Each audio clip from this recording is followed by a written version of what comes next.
और इस वक्त बड़ी खबर हम आपको बता दें, बीएसपी ने चौथी लिस्ट जारी कर दी है। लोकसभा चुनाव में प्रत्याशियों की चौथी लिस्ट बीएसपी की तरफ से जारी कर दी गई है। आजमगढ़ से भीम राजभर को टिकट, गोशी से बालकृष्ण चौहान को टिकट, एटा से मोहम्मद इरफान को टिकट मिला है, जबकि धरौरा से श्याम किशोर अवस्थी को टिकट दिया गया है। फैजाबाद से सचिनानंद पांडे को टिकट मिला है। वहीं बस्ती की बात की जाए तो यहां से दयाशंकर मिश्रा को टिकट दिया गया है।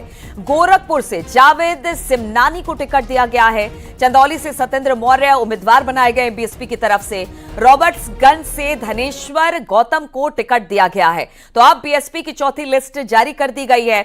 उम्मीदवारों के नामों की घोषणा हो गई है। कौन कहां से खड़ा है वो हम आपको बता रहे हैं। तो चौथी लिस्ट में किनका किनका नाम है? आजमगढ़ से भीम राजभर को टिकट मिला है। वहीं घोसी से बालकृष्ण चौहान को टिकट दिया गया है, जबकि एटा से मोहम्मद इरफान को टिकट मिला है। वहीं धरौरा से बात की जाए तो श्याम किशोर यहां पर उम्मीदवार बनाए गए हैं बीएसपी की तरफ से।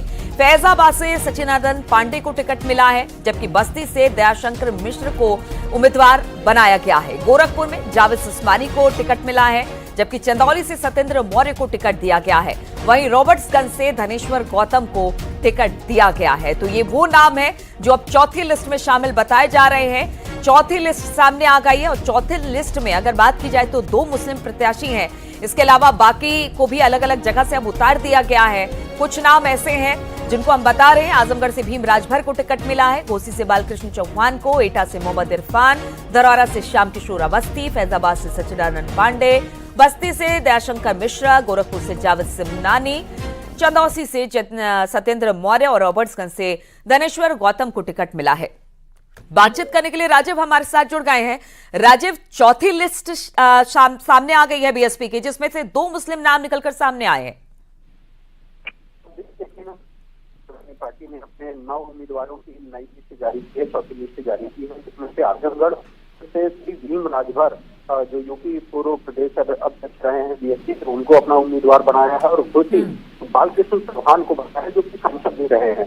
एटा से अगर बात मोहम्मद इरफान को बनाया गया है। धरौरा से श्याम किशोर अवस्थी, फैजाबाद से सचिदानंद पांडे, बस्ती से दयाशंकर मिश्रा, गोरखपुर से जावेद सिमनानी और चंदौली से सत्येंद्र कुमार मौर्य के साथ रॉबर्ट्सगंज से श्री धनेश्वर गौतम को बसपा ने अपना उम्मीदवार बनाया है। तो ऐसे में ये चौथी लिस्ट है और बहुजन समाजवादी पार्टी ये चाहती है कि जो उत्तर प्रदेश में खोया जनाधार है उसको वापस लाया जाए और कहीं न कहीं एक बार फिर उत्तर प्रदेश में मजबूत स्थिति के लिए युद्ध स्तर पर लड़ाई लड़ी जाए। लेकिन अब इन उम्मीदवारों के नाम के ऐलान के बाद ये उम्मीदवार बीएसपी के मिशन को कितना सक्सेस बनाएंगे ये तो आने वाला वक्त बताएगा। लेकिन बहुजन समाज पार्टी भी इन दिनों युद्ध स्तर पर प्रचार प्रसार कर रही है। आप देख रहे हैं लगातार, चाहे बसपा सुप्रीमो मायावती हो या उनके भतीजे आकाश आनंद हो, वो भी उत्तर प्रदेश के विभिन्न जिलों में ताबड़तोड़ रैलियां कर रहे हैं। और न सिर्फ उत्तर प्रदेश बल्कि आसपास के प्रदेशों में भी इनकी रैलियां चल रही हैं।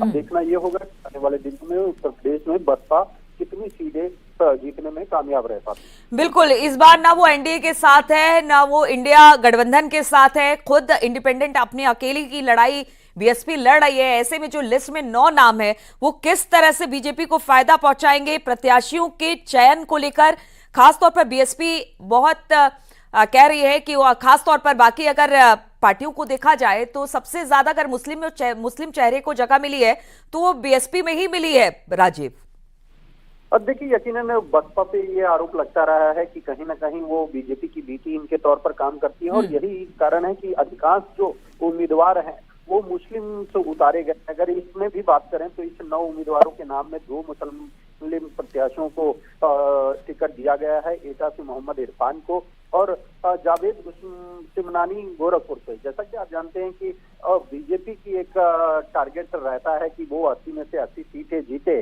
तो ऐसे में कहीं ना कहीं ये उम्मीद बड़े स्तर पर वोट अक्सर काटते हुए नजर आते हैं और जिसका सीधा फायदा भाजपा को मिलता हुआ नजर आता है। यही कारण है कि सपा हो या कांग्रेस हो, लगातार बीएसपी पर बीजेपी की बी टीम होने का आरोप लगाती है। ऐसे में अब देखना ये होगा कि बीएसपी अपने किस एजेंडे के साथ इन उम्मीदवारों को मैदान में उतारा है और कितनी सीटें वो जीतने में कामयाब रह पाती हैं। क्योंकि बीते 2019 के चुनाव में तो बीएसपी ने 10 सीटें जीत ली थी, लेकिन इस बार उन्हें जीत पाना भी एक बड़ी चुनौती से कम नहीं है। बीएसपी अपने लिए किसी को चुनौती नहीं मानती है और वो कह रही है कि किस तरह से वो आगे बढ़ रही है।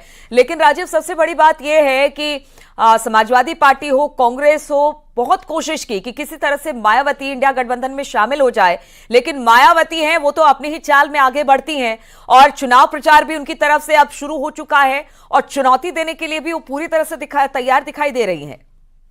देखिए, यकीनन अगर उत्तर प्रदेश में बात करें तो भले ही उत्तर प्रदेश विधानसभा में बसपा का एक एमएलए हो या फिर 2019 में 10 एमपी जीते हों, लेकिन उत्तर प्रदेश में आज भी मायावती के पास करीब 10 से 15% वोट बैंक रहता है। जिधर मायावती चाहती हैं वो वोट बैंक उधर वोट करता है, उधर समर्थन करता है। और यही कारण है कि सभी दल ये चाहते थे, खासकर इंडिया गठबंधन, कांग्रेस ये चाहती थी कि बसपा को भी साथ में लाया जाए।